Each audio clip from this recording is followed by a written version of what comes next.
You're taking on a Giants team. We all know about the history between the Patriots and Giants and all that sort of business. But you, sir, you stopped off there on a free agent tour. Was that your only stop in 2015 when you were kicking the tires on your free agency? That was actually in 2013? 2013. 13? 13. Yeah. Yeah, that was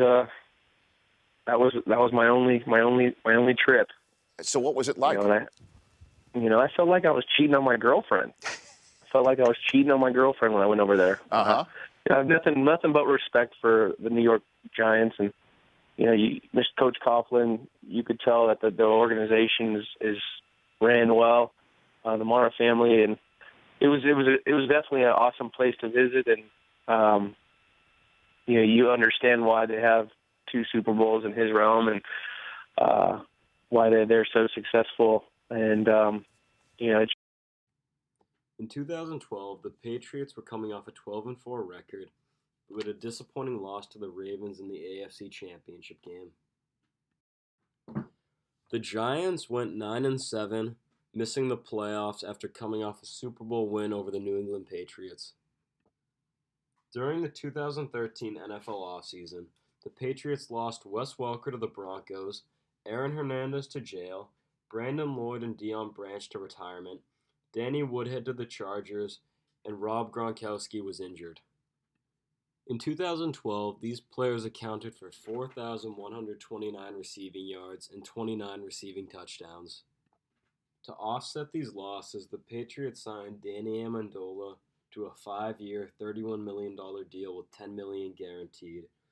Amendola played for the Rams in 2012 and had 63 catches for 666 yards and 3 touchdowns. During the 2013 NFL offseason, Julian Edelman, who was a backup receiver for the Patriots in 2012, opted to re-sign with the team for a 1-year incentive-laden deal. But before Edelman could sign with the New England Patriots, he almost signed with the New York Giants. Now it's time to ask the question, what would have happened if Julian Edelman signed with the New York Giants? In 2013, Julian Edelman had 105 catches, 1,056 yards, and 6 touchdowns for the Patriots. I believe that the loss to him would have resulted in a Week 1 loss at Buffalo, in which he had 2 touchdowns, in a Week 12 loss against Denver, in which he also had 2 touchdowns, making the Patriots go 10-6 instead of 12-4. These 2 extra losses would have led the Patriots dropping from the 2nd seed to the 4th seed, and causing the Broncos to be the number 1 seed, the Bengals to be the 2 seed, the Colts to be the 3 seed, the Chiefs to be the 5th seed, and the Chargers to be the 6th seed. In the wild card round, the Patriots would have beat the Chiefs, and the Chargers would have beat the Colts. In the divisional round, the Patriots would have beat the Bengals, and the Broncos would have beat the Chargers. In the AFC Championship game, the Broncos would beat the Patriots to advance to the Super Bowl and to lose to the Seahawks, which also happened in real life. This updated playoff bracket would have caused it to be the first time that the Andy Dalton-led Bengals advanced past the first round of the playoffs. Now with the Giants, I believe that Edelman wouldn't have fit with Eli due to the Giants' offense being very vertical and based off of long plays and explosive touchdowns, ultimately leading to the Giants going 7-9 as they did without Edelman in 2013, and causing Edelman to be out of the league within the year due to him already being a fringe roster player. In the 2014 NFL offseason, after a disappointing loss to the Broncos in the AFC Championship game, Bill Belichick goes out and signs Eric Decker and Brandon LaFell to bolster the wide receiving core, and adds Darrelle Revis to the defense. With these additions, the Patriots achieve a similar result to the 2014 season with Edelman. They go 12-4 and become the number 1 seed in the AFC, and all the seeds line up as they did with Edelman in 2014. So currently, all the playoff games go the same except for one. That would be Baltimore at New England in the 2014 divisional round, and here's why. Edelman in motion. Edelman takes the swing pass. Edelman's going to throw. Deep downfield, wide open. Amendola, touchdown. So without Edelman to throw this touchdown pass, the Patriots ultimately end up losing this game, which this causes Baltimore to play at Indianapolis for the AFC Championship game. And Baltimore goes in there and wins fairly easily. And then the NFC bracket remains completely the same. So it's Ravens versus Seahawks for the Super Bowl. And in the Super Bowl, the Seahawks beat the Ravens pretty easily, becoming the first team since the 2003-2004 Patriots to win back-to-back Super Bowls. So now that the Patriots never made the 2014 AFC Championship game against the Colts, this means that Deflategate never would have happened. So in 2016, Brady wouldn't serve a 4-game suspension, and the Patriots wouldn't lose a first-round draft pick.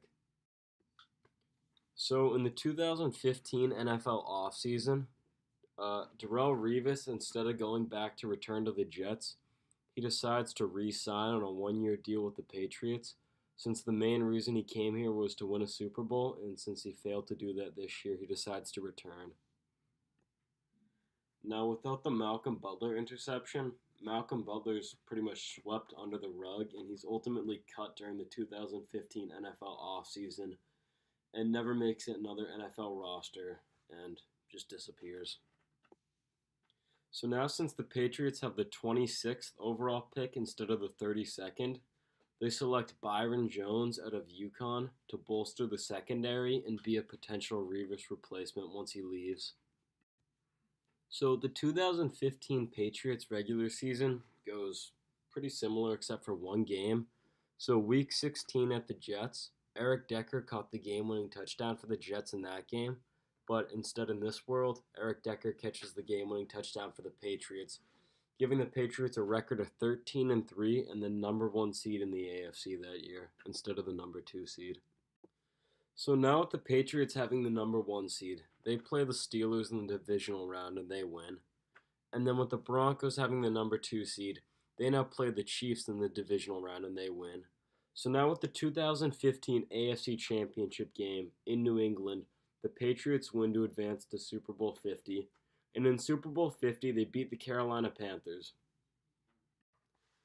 So in the 2016 NFL offseason, Darrelle Revis decides to return to the Jets after winning a Super Bowl.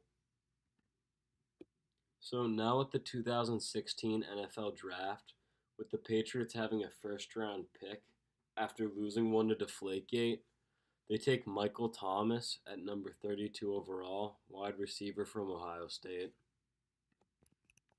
So now with Tom Brady not serving the Deflategate suspension, the Patriots win the Week 4 game against Buffalo.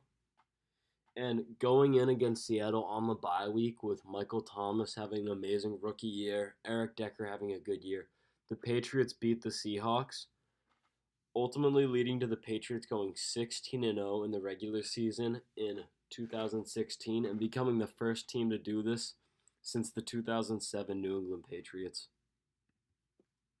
So the playoffs go pretty similar to the way it did without Edelman, and the Patriots go and they make it to the Super Bowl against the Falcons, and Michael Thomas makes an incredible juggling catch at the end of the game to help the Patriots win, and the Patriots win 34-28 in overtime after a 28-3 comeback. So the Patriots also become the first team since the 2013 and 2014 Seahawks to win back-to-back Super Bowls. So after winning back-to-back Super Bowls together, Tom Brady and Bill Belichick both retire amid tension over Jimmy Garoppolo and whether or not Jimmy Garoppolo should become the starting quarterback of the Patriots. So due to Tom Brady and Bill Belichick retiring, Jimmy Garoppolo becomes the starting quarterback of the Patriots and Josh McDaniels becomes the head coach. So the 2017 Patriots, led by Jimmy Garoppolo, go 14-2, and the offense is built around Dion Lewis, James White, Danny Amendola, Brandon Cooks, Eric Decker, and Michael Thomas. So once again, the playoffs go pretty similar. The Patriots end up losing to the Eagles in the Super Bowl, but Garoppolo is a pretty good game. He throws for 500 yards and 3 touchdowns. But Pats still come up short, 41-33 to Nick Foles and the Eagles. So yeah, guys, thanks for watching the video. It's pretty good if you guys made it all the way to the end. That'd be great if you guys could like and subscribe and comment down below what you think would happen if Edelman signed with the Giants.